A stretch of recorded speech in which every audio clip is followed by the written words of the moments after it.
Kahit hindi tayo marami rito, ma-share nyo sa lahat. At napaka-importante na malaman ninyo ang sitwasyon ng bayan natin na walang lihim dahil hindi lahat sinasabi sa atin.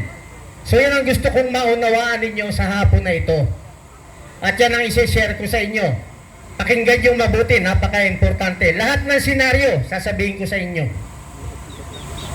Ito ang pinakamalungkot na Independence Day celebration natin. Bakit?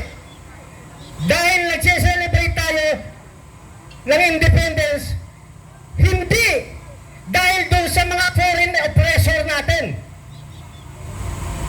Tayo ngayon ay lumalaban ng ating independence against sa kapwa natin Pilipino, yung mga nakaupo sa gobyerno.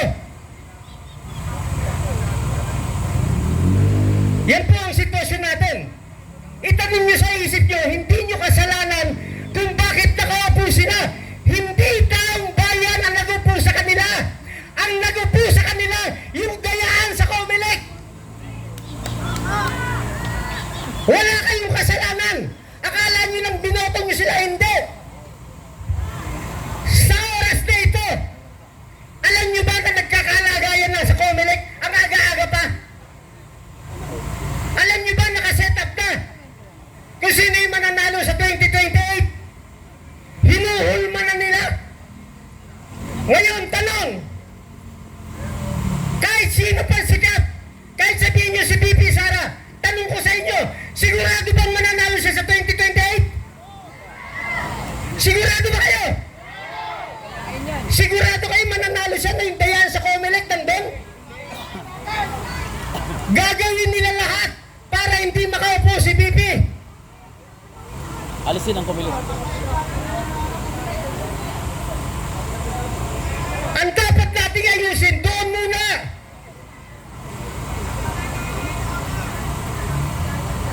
Nangangarap tayo. Ang bansa natin, hindi pa tayo gumagraduate.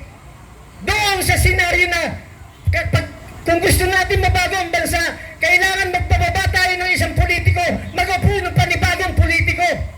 Tanong, nakailang palit na tayo, ganito pa rin tayo.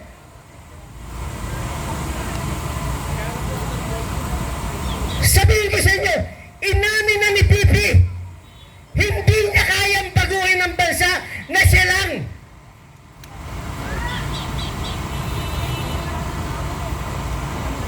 Huwag tayong mabuhay sa fairy tale. Ang kailangan ilabas natin ang katotohanan at sisimulan natin sa araw na ito. Durog na ang pagkatao ni BBM. Kahit sinong Pilipino, kahit foreigner, alam ang korupsyon sa bansa natin. Hindi pwedeng magkakaroon ng malawak na korupsyon na hindi alam ng presidente. Bakit nananatili siyang nakatayo? Pakinggan niyo itong mabuti. Bakit nananatili siyang nakatayo? Dahil kontrolado nila ang pagsishape ng perception through social media and mainstream media. May mga handler sila, magagaling, foreigner. Anong trabaho ng foreigner? Nagbabato siya ng mga information dun sa mga aktor. Ito sabihin mo, ito sabihin mo, ito sabihin mo, ito sabihin mo. Consolidated yan, coordinated yan. Madali nilang patayin yung totoong narrative para kapag laging naririnig at nababasa ng taong bayan kahit mali yan, yung mali, inuulit-ulit nila. Naririnig nila sa artista, naririnig nila sa politiko, naririnig nila sa estudyante, naririnig nila sa ordinaryong tao, naririnig nila sa doktor. Mali lahat yun, pero paulit-ulit. Sa normal na kaisipan, nagiging tama. Inuulit isang araw, dalawang araw, tatlong araw, isang buwan. Example, nung lumabas yung 18 Maris, unang araw sa Club Pilipino, paano pinatay nila kaagad yung balita at hinulma yung perception? Sunod na araw, walang lumabas na balita sa mainstream. Sino lumabas? Si Norman Mangausin at saka si Makagago. Paulit-ulit, ganun nila pinapatay. Lahat yan coordinated. Yung binibigyan ng information, mga aktor na lang yon, yung mga artista, yung mga estudyante, lahat, mga mga aktor na lang, binibigyan ng, ito baba, ito sasabihin mo, ito. Kasama yan, mga politiko. Troll! Troll ang kalaban! 1,000! Binabayaran! Anong ginagawa ng troll? Bantayan yung mga social media ng kalaban ng gobyerno. Papatayin kagad nila yan. Akala nyo na isi-share nyo yung mga sinishare nyo yung vlog nyo. Umiikot lang yan doon sa circle of friends mo. Hindi lumalabas yan. Shadow ban. Troll yan. Yung machine, ang ginagamit nila machine, yung machine nakaprogram.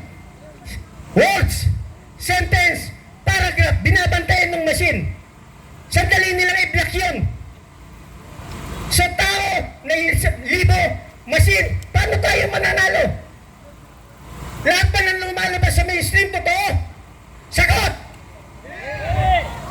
Lahat nang lumalabas sa social media, totoo? Hindi! Ang totoo kayo!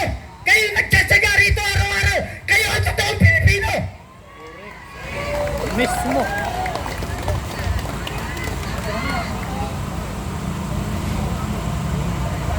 Hindi mababago ang bansa natin pag hindi tayo nagsishare ng katotohanan. Dapat yung maintindihan, sumama kayo sa kalsada. Mas maganda pa nung wala tayong cellphone eh. Bakit?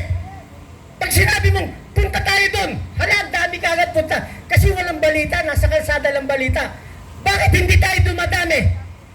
Kasi lahat nakabantay sa cellphone. Ang mindset ng karamihan, kukunti pa lang sila. Pupunta ako rin pag marami na sila. Eh, 1 milyon kayo, ganun ang kaisipan.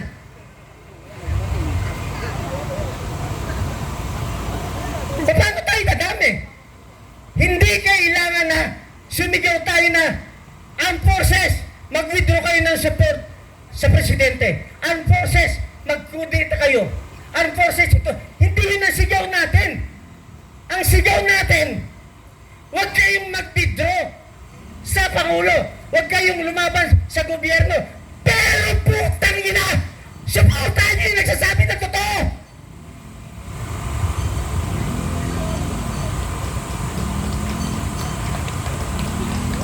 Ang bansa natin kritikal.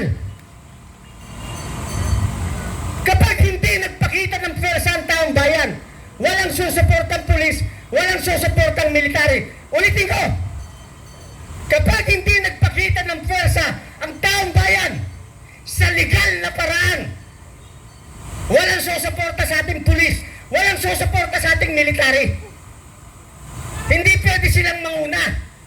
Pero pag nakita nila, 1 milyong Pilipino sumisigaw ng katotohanan, sumisigaw ng karapatan, sumisigaw ng kalayaan, susuporta yung mga yan. Bakit? Pagod na rin sila. Alam nila ang gobyerno ang mali. Alam nila ang taong bayan ang tama. General Browner, sir, sana makarating ito sa inyo. Sinabi ng mga sundalo, brave soldier, lagi ka sa kondo ni Romualdez. Kung may bitbit ka, wala, nasa iyon. Magre-retire ka na ngayong July.